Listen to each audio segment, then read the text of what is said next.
cantik guys. Harga satu emasnya 2.300.000. Emas murni 98 guys. Harga 1 gram emas 75 850. Harga emas 70 800. Jangan lupa beli emas.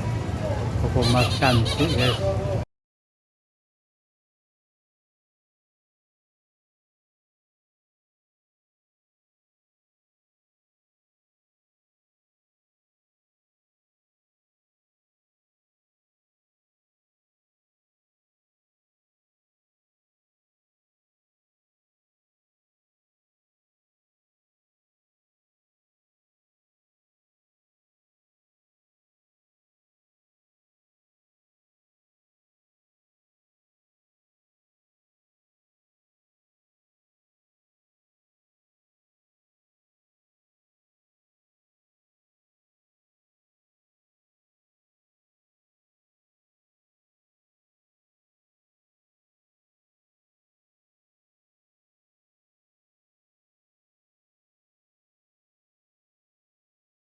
Assalamualaikum warahmatullahi wabarakatuh. Whatsapp guys, sekarang kita di toko emas cantik guys, cantik guys emasnya.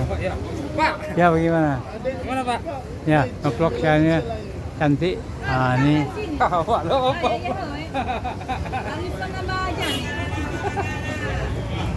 jangan lupa guys, selamat guys.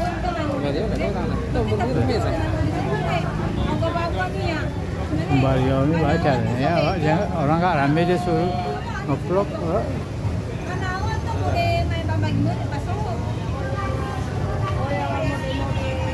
Gantian.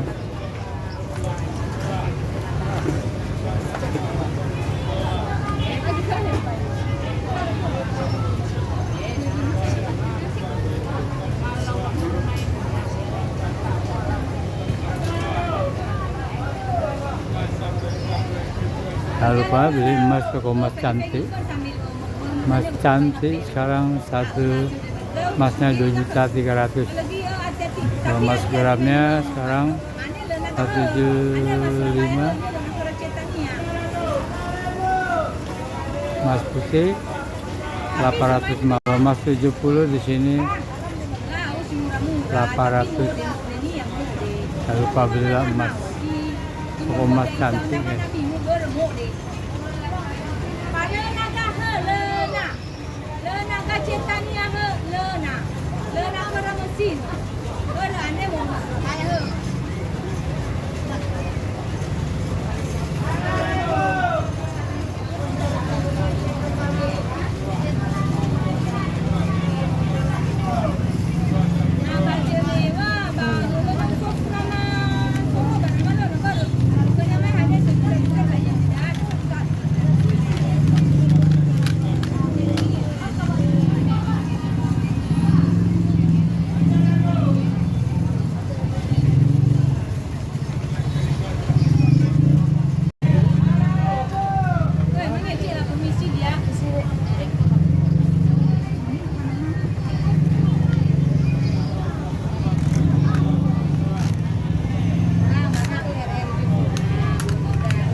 seorang ulama dari Maroko, mimpi bertemu Nabi.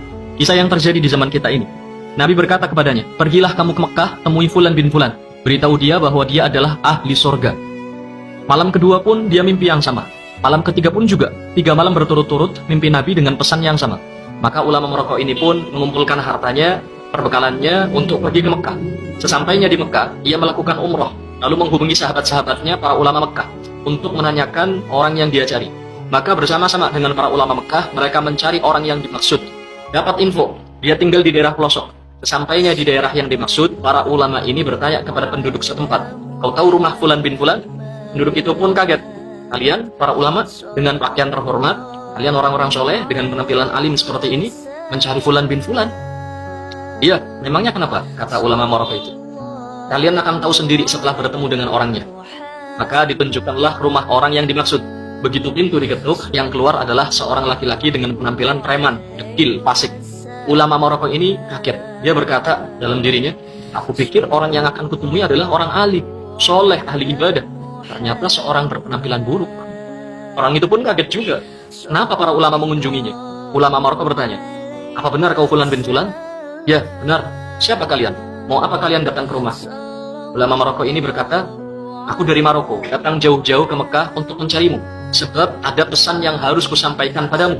3 malam berturut-turut aku bermimpi Rasulullah Shallallahu Alaihi Wasallam. Beliau berpesan, pergilah kamu ke Mekah, temui Fulan bin Fulan. Beritahu dia bahwa dia ahli surga. Demi Allah, aku tak melebih-lebihkan apa yang beliau sampaikan ini. Orang ini pun menangis, menepuk-nepuk kepalanya, gak percaya. Aku ahli surga? Oh pasti bohong. Orang sepertiku tidak mungkin mendapat kabar seperti ini. Ulama Maroko ini mengatakan, wallahi, aku baru selesai umroh. Tidak mungkin aku dusta dalam kata-kataku. Orang itu pun terduduk lemas, dia menangis. Ulama Maroko berkata, demi Allah, apa amal perbuatan yang kau lakukan sampai kau dapat kabar gembira seperti ini? Dia pun menjawab, aku ini orang hina, orang paling rusak, paling bejat di kota ini. Aku selalu sembrono dalam sholat. Bertahun-tahun aku tak pernah ke Masjidil Haram, padahal aku tinggal dekat Ka'bah. Aku ini orang rusak, aku tidak punya amal apapun. Maka ditanya lagi, coba kau ingat-ingat lagi, mungkin kau punya amal yang kau lupakan. Maka orang ini mengingat-ingat, lalu dia katakan, iya, aku punya satu amal baik, dan cuma ini amal baik yang aku punya. Tidak ada amal soleh lain selain yang ini. Dulu, aku pernah punya seorang tetangga, dia mati. Dia meninggalkan istrinya menjanda dan anak-anaknya yatim. Saat itu aku bernazar akan membagi 2 semua upahku. 1 untukku dan keluargaku, 1 lagi untuk janda tetanggaku dan anak-anaknya. Wallahi dari semenjak itu sampai hari ini, aku masih terus membagi 2 upahku untuk keluargaku dan untuk mereka. Ulama Maroko berkata, ayo kita ke Masjidil Haram. Orang ini pun mandi, memakai pakaian terbaiknya, lalu pergi bersama para ulama ke Masjidil Haram untuk sholat berjamaah.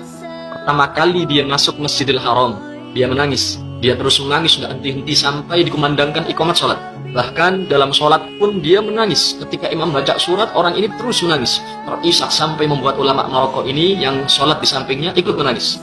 Berdiri rakaat pertama, rakaat kedua, rakaat ketiga, sampai sujud sebelum akhir. Dia tidak mengangkat kepalanya lagi, dan ternyata rohnya telah dicabut. Pesannya adalah, jangan berprasangka buruk dengan siapapun. Siapa tahu dia ahli surga. Satu-satunya makhluk yang boleh kita buruk sangka dengannya hanyalah diri kita sendiri.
Bang.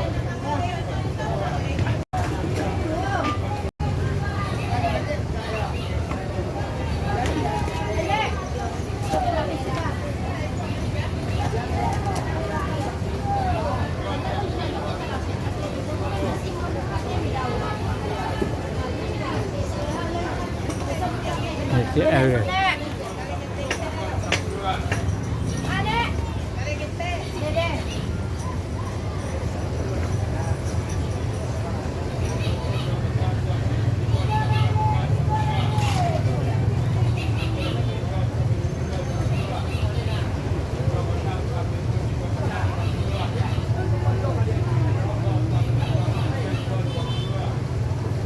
Jangan lupa tekan subscribe-nya, punya lonceng, komen, channel YouTube jadi Pak Tuli.